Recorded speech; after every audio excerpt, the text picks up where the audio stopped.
That's Kat. That's Ian. And this is 404. Script not found. That's perfect. Like a terrible voice message. I love it. Wow.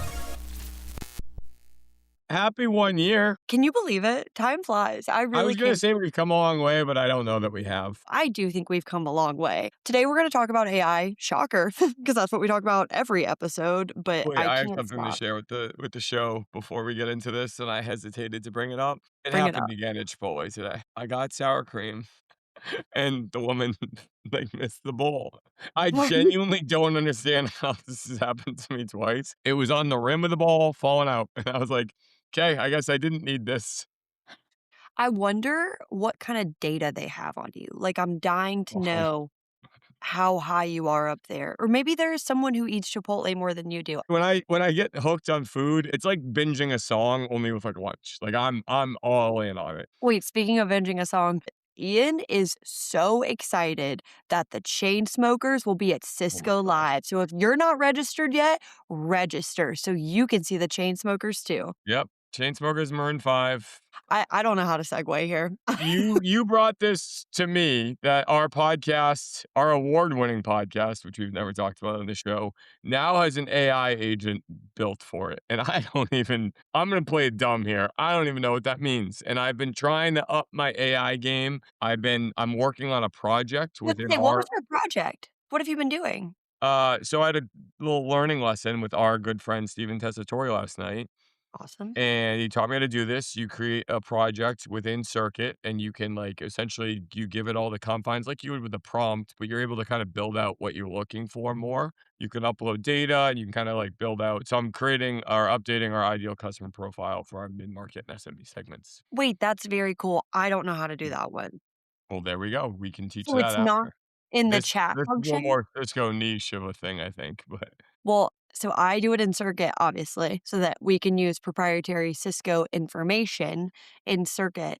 But what I've been doing is using AI to build the agent, which sounds insane and otherworldly, and I feel crazy saying it.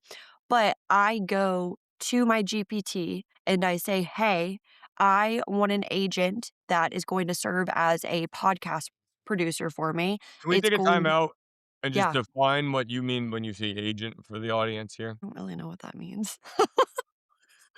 What is an agent? I wanna know that you know what an agent is. Okay, I so think it's it's an my understanding is you're creating your own kind of and I'm dumbing it down significantly, but you're kind of creating your own chatbot that can do work for you. Yes, but here's where it's different. It's an Okay, autonomous software system that uses AI. So it uses like an LLM, a large language model. I did know that on my own. good. But the difference between chatbots and agents is agents use tools and they act on their own to complete a multi-step task. So instead of hey, we can answer questions, you can rewrite an email for me, what you're doing is you're programming something to Okay, do multi things at one time.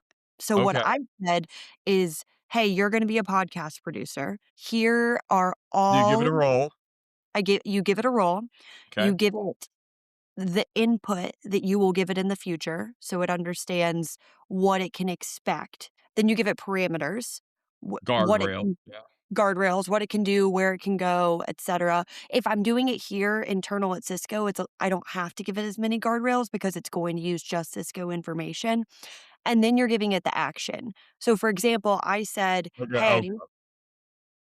yes, exactly, the outcome. So I'm like, here, that's why I asked you for the list of all of our episodes. I said, here are all the episodes that we have done. Moving forward, I want you to give me a weekly podcast topic or a couple that I can choose from. Give me prep for the topic. Give me guests you would recommend, questions to ask Ian, questions for Ian to ask me. And that was that huge thing that I sent you. So all I have to do is say, we're thinking about AI this week. And then it's like, dude, it's crazy. So super cool. Uh, And I think it's like what you're kind of spitting back at me is that like you if you were to take this to like a I'm thinking about our small and medium business customers here. Essentially, you need to have like a task that you're trying to solve with this. Essentially, if Mhm. you're a business owner or someone looking to create an agent yourself, and then it's essentially creating something that you like you're just again, we've said this before on the show, like it's as good as the inputs you give it. So the more that you are allowing it access to within the guardrails you are confining it to and kind of the tools you're giving it. So we gave it obviously, or you gave it, I didn't do anything. You gave it access to our playlist and let it like listen and see everything. So like the more you give it, the better it'll be, just like anything. Exactly. Like another example of one that I've done is I was like, you said you built a lot, to be clear. I've got 4. I made an, Oh, they comms. all work? Yeah, I love them. They all work. Okay. You don't have any personal ones though. No, I don't have any personal ones. That's surprising. I don't know that I wanna automate that much. Okay. Maybe one day, but right now okay, so here's the thing, I also just came back we have to do a part 2 on this because I have a lot of AI thoughts. No, keep coming. Brian My entire class this past weekend at UNC was on AI. So it was called The Future of Work. And we just sat in lectures and had discussions on how we're going to bring AI into the workforce. And it's crazy because I work at Cisco. We talk about AI all the time. Mr. Man that owns the pool mechanical company d- does not do it. And then What a company that is. I mean, that's what it was. That's what he did. And then there was another guy who worked in construction, and they're not allowed to use AI at all. So it's so interesting to me because it's not going away. And No, and I'm laughing. I started laughing when you said future of work because, like, I'm old and I've been in the channel for 12 years now. The term the future of work has been around my entire time in the channel, and it's just evolved as to what that is defining. Like, it used to Mhm. be IoT, and then it was hybrid work, and Now now it's it's not technology. AI. And I like that we just keep saying the future of work, and everyone knows what we're talking about, but it means something entirely different. Well, it was interesting because I said too, it doesn't feel like the future of work because we're already using AI. Like, what is the next thing? What's the next thing that we do? And where does AI transform? But back to my agents, I made another one that is a comms assistant for my sales AVP. So what I did is I had it read a bunch for LinkedIn posts, her emails, her pings, all of her comms that she's done in the last year. And now it knows her tone, What her did you voice. give it access to for that? Like, did you link it to your Outlook? No, that was a bit manual. So I like Okay. copied and pasted quite a bit, but But you it's could in theory. Mhm. Yeah. So now I can go and say, "Hey, give me a follow-up email to the CIO that I had dinner with last night. Here's the account it's coming from." And then it spits out a quick email. I've got another one that Casey taught me, and it's a board of directors. So I wanna pull it up so that I can tell you exactly what it is because it's kind of So wild. Steven Testori does this too. Does he have it? Yeah, he has a board of directors that has Carrie Palin, Steve Jobs, a bunch of people. He was like, I have Cisco people, non-Cisco people, and they each have a role on the board. They each have like like, hey, like you're gonna be the one who always pushes back on me. You're the one who's gonna level set on thinking. But yes, Yes. he has that, and I'm working on building my AI board currently. Not I currently, but currently. recommend. I have one of those. I like it a Who's lot. on yours? I'm gonna give a Yeah. plug of all plugs here. Something we don't do a ton on this show.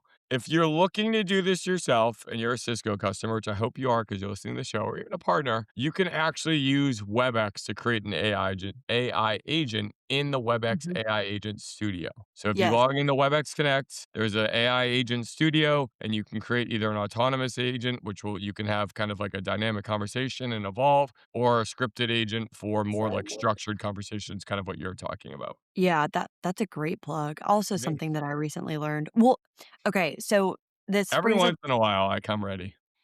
I you always do, Ian. Give yourself credit. That's what Dan said. Dan in my class, he said, "That guy knows a lot. You gotta be nicer to him." And I said, maybe next year." Anyways, so it was funny you were talking about a potential guest that we might have because my board is I've got Gary Vee and Neil Patel for growth and attention. For brand and authenticity, I have Bozema St. John. Purpose and culture, Simon Sinek and Adam Grant. Love it. Yes, Maybe a system tease for a future guest we have. That's what I just said, but you were looking down to your right, and I know you didn't pay attention to it. Anyways, let me finish my board. Ray Dalio, Charlie Munger for Systems and Finance, and then Operation and Scale, Tim Cook and Satya Nadella. But yeah, Pretty good. thank you. I've only talked to it one time because I was feeling a little crazy about having it in general.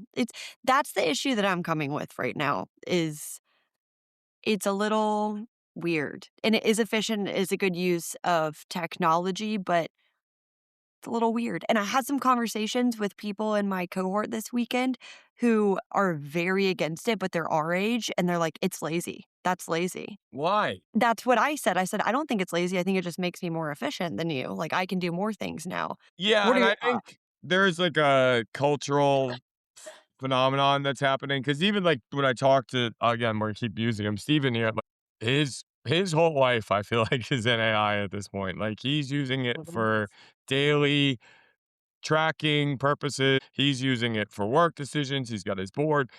And I'm envious, to be clear. Like Mhm. I've started to try to build out some of these things for myself. But I think if you were to tell someone that who's not in the world we're in, that would seem entirely crazy to them. Exactly. Well, that was the difference. A couple people were in finance, a couple people were in manufacturing, and I forget that we are in tech. Yeah, We're encouraged to use we AI. are. So in my research for this, the quote that I'm going to end this episode with is that building an AI agent isn't a tech skill, it's a management skill. And you're the manager and you're essentially employing AI as your staff. And what I'm going to leave the quote with is what I'm going to leave the quote with. What I'm going to leave the episode with, my quote is AI is the only employee you will ever have that you can't overwork. So you might as well load it onto them. Love it. Until next time. See ya. If you like the episode, please rate, review, subscribe, and we'll see you next time. Until next time. Thank you for listening.